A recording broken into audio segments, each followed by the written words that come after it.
Hello everyone, welcome back to my channel. তোমরা সকলে কেমন আছো? আশা করছি তোমরা সকলে খুব ভালো আছো। তোমাদের ভালোবাসা আমরাও ভালো আছি।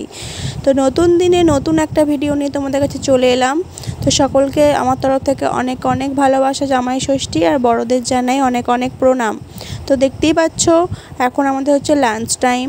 তো আগের ভিডিওতে তোমরা যে আমরা এসে যে জামাই ষষ্ঠীতে সবাই ফলার করে, যে চিড়ে মুরগি খায়, তো সেই ভিডিওটা তোমাদের কাছে সকালে দিয়েছিলাম।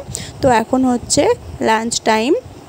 তো এখানে আমার মা অনেক কিছুই রান্না করেছে, মানে হালকা ফুলকার মধ্যে রান্না করেছে, বেশি হাবচে কাবচে করেনি। তো যাই হোক, তো এখানে দেখো দু জামাই মিলে খেতে বসে গেছে। আর আমার বড়মশাই তো দেখতেই পেলে কেমন মাটন নিয়ে একদম ছেঁড়াছেড়ি শুরু করে দিয়েছে।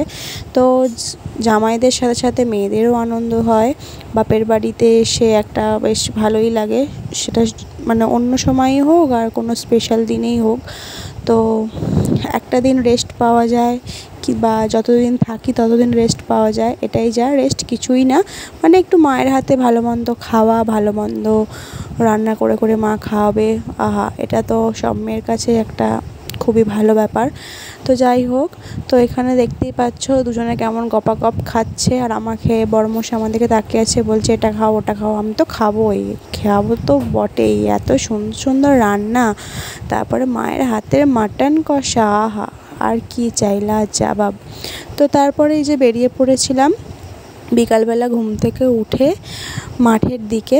তো আমাদের গ্রামের দিকে তোমরা তো জানোই যে মাঠের দিকে বিকালবেলা বেরোলে খুব সুন্দর হাওয়া দেয়। তো এটাই বলছিলাম, এত সুন্দর হাওয়া দিচ্ছে যে কি বলবো। যে দুজনে যাচ্ছে আর আমরা এখানে তিনজনে।